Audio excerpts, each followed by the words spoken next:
Prime news కి స్వాగతం.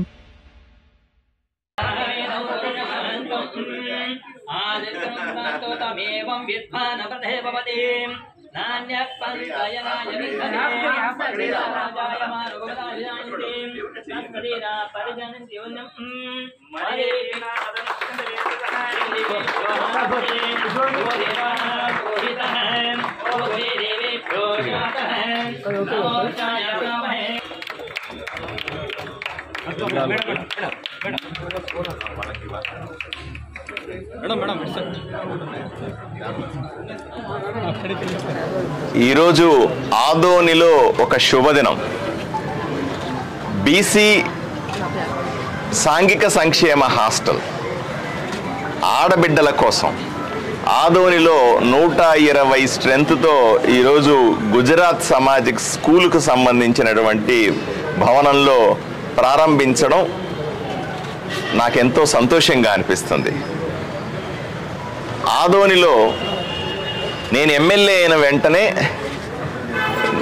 కొన్ని ప్రతిపాదనలు వచ్చినాయి. చాలామంది హాస్టల్లో సీటు లేదని నాకు అప్లికేషన్లు ఇవ్వడం, తల్లిదండ్రులు ఆడబిడ్డలు వచ్చి ఇవ్వడం చూశాను. అదే సందర్భంలో ఎన్నో విద్యార్థి సంఘాలు రోజు పత్రికల ముందుకొచ్చి హాస్టళ్ళు ఏర్పాటు చేయాలి, హాస్పిటల్లో వసతులను మెరుగుపరచాలా అనే డిమాండ్లతో ఆఫీసర్లు కలవడం, మీడియాలో రావడం కూడా విద్యార్థి సంఘాలు లేదా ఉపాధ్యాయ సంఘాలు డిమాండ్ చేయడం కూడా చేశాను. దీన్ని ఛాలెంజింగ్గా తీసుకుని నేను ప్రమాణ స్వీకారం చేసిన మరుసటి రోజునే నేను విజయవాడలో సాంఘిక సంక్షేమ సెక్రటరీ గారిని కలిశాను.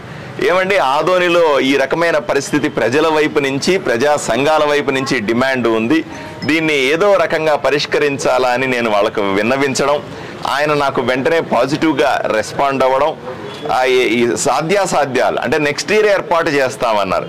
నేను రిక్వెస్ట్ చేశాను, ఏమండి నెక్స్ట్ ఇయర్ ఏర్పాటు చేసేంత వరకు అక్కడ డిమాండ్ ఎలా ఆగుతుంది చెప్పండి, ఆ బిడ్డలు ఎక్కడికి పోతారు, ఎక్కడ చదువుకుంటారు, కష్టం కదా, ఏదో విధంగా నాకు ఈసారి కొంత ప్రొవిజన్ ఇవ్వండి, నెక్స్ట్ ఇయర్ కావాలంటే దాన్ని మళ్ళీ పెంచుతాను అని రిపీటెడ్గా రిక్వెస్ట్ చేయడం వల్ల ఆయన నాలో ఇంట్రెస్ట్ను చూసి, అరే ఇంత ఈ ఎమ్మెల్యే ఇక్కడ కూర్చొని 2-3 గంటలుగా నన్ను రిక్వెస్ట్ చేస్తూ ఉన్నాడు, ఏదో ఒకటి చేయమని అడుగుతూ ఉన్నాడు, ఈయనకైతే ఏదైనా చేస్తే బాగుంటుందని అనంతరాం సీనియర్ ఐఏఎస్ గారు ఆలోచన చేసి అప్పటికప్పుడు ఆయన జిల్లాలో అధికారులతో మాట్లాడినారు. ఇదే సందర్భంలో మన వెంకటలక్ష్మి గారు జిల్లా సంక్షేమ అధికారి నా పక్కనే ఉన్నారు, ఈవిడ కూడా వెంటనే రెస్పాండ్ అయ్యి అక్కడ ఐఏఎస్ ఆఫీసర్ సెక్రటరీ గారు ఫోన్ చేస్తుంటే ఈవిడ కూడా రెస్పాండ్ అయ్యి పాజిటివ్గా, లేదు సార్ ఇది చాలా డిమాండ్ ఉంది, చేయాల్సింది, మీరు అవకాశం ఉంటే నేను చేసి చూపిస్తాను, ఏదో రకంగా ఈ సంవత్సరమే కొంత ప్రొవిజన్ ఇస్తాను అని చెప్పినటువంటి వెంకటకృష్ణ గారికి నేను ప్రత్యేకంగా ధన్యవాదాలు తెలుపుతా ఉన్నాను. ఈవిని అప్రిషియేట్ చేస్తూ ఉన్నాను. ఈమె చేసిన పనిని నేను తప్పనిసరిగా మళ్ళీ ఐఏఎస్ ఆఫీసర్ దగ్గర కానీ మంత్రుల దగ్గర కానీ ప్రస్తావిస్తాను. అదే సందర్భంలో పర్మిషన్ అయితే ఇచ్చినారు, ఇస్తే ఇక్కడ భవనం దొరకలేదు. చాలా భవనాలు చూసాము, నేనే ఓనర్లతో చాలా మందితో మాట్లాడినాను, అందరూ కూడా హాస్టల్ మా బిల్డింగ్లో బిల్డింగ్లు ఖాళీగా ఉన్నప్పటికీ కూడా హాస్టల్ పెట్టుకోవడానికి ఒప్పుకోలేదు. హాస్టల్ లేకుండా బిడ్డలను ఎక్కడ పెట్టి చదివించుకుంటాము? ఈ సందర్భంలో నాకు ఈ గుజరాతీ స్కూల్కి సమాజానికి సంబంధించినటువంటి పెద్దలు నాకు తారసపడినారు. వాళ్ళ భవనం ఇది, ఇంతకుముందు స్కూల్ నడిపేవాళ్ళు ఇప్పుడు నడపట్లేదు, ఈ భవనాన్ని వాళ్ళు జాగ్రత్తగా మెయింటైన్ చేస్తూ ఉన్నారు. ఎప్పుడో తీసుకొని కట్టినటువంటి ఈ బిల్డింగ్ని వాళ్ళకి అప్రోచ్ అయిన వెంటనే సహృదయంతో వాళ్ళు ఎంతో పెద్ద మనసు చేసుకుని ఈ బిల్డింగ్ని హాస్టల్కి ఇవ్వడానికి వాళ్ళు సుముఖత వ్యక్తం చేశారు. వీళ్ళందరికీ కూడా ప్రత్యేకంగా ధన్యవాదాలు తెలియజేస్తా ఉన్నాను.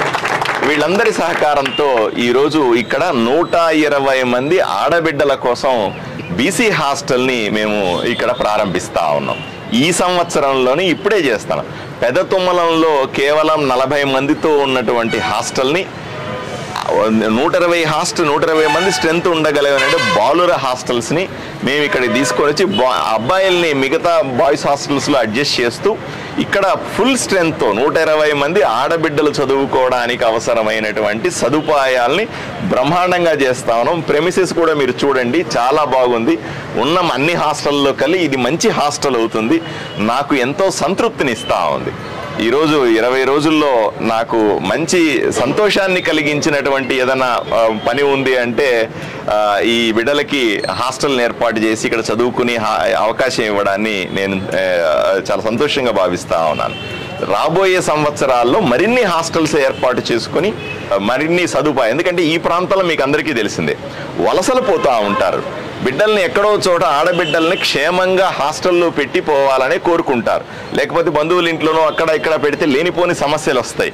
అందువల్ల ఇక్కడ ఉన్నటువంటి ఎవరైతే రైతులకైతేనేమి, పేదవాళ్ళకైతేనేమి, ఈ బీసీలకైతేనేమి, వీళ్ళకందరికీ కూడా తగిన వసతుల్ని ఏర్పాటు చేయాల్సిన బాధ్యతని తీసుకుంటూ ఈరోజు వీళ్ళందరికీ కూడా ఈ ఆడబిడ్డలకందరికీ తండ్రిలాగా, ఈ అక్క చెల్లెళ్ళకందరికీ కూడా ఒక అన్నలాగా తప్పనిసరిగా హాస్టళ్లను పెంచి ఈ హాస్టళ్ళని మిగతా చోట్ల కంటే కూడా ఇక్కడ బ్రహ్మాండంగా నడిపి అందరూ హాస్టల్లో బిడ్డలను చేర్చుకోవాలా, క్షేమంగా ఉంటారు, మంచి భోజనం ఉంటుంది, మంచి ఏర్పాట్లు ఉంటాయని చేసే విధంగా ఈ ఆదోని నియోజకవర్గంలో బీసీ హాస్టల్ని, ఎస్సీ హాస్టల్స్ని అభివృద్ధి చేసి చూపిస్తామని మీకు అందరికీ కూడా నేను తెలియజేస్తా ఉన్నాను.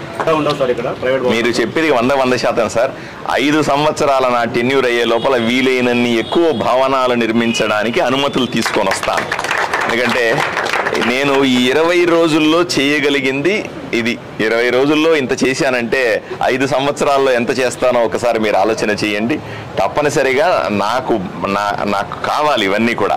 బిడ్డలు చదువుకోవడం కావాలి, బిడ్డలు హాస్టల్లో ఉండడం కావాలి. పేదవాడు హాస్టల్లో ఉండి చదువుకోవడం ఎలా ఉంటుందో నేను తెలిసిన వాడిని.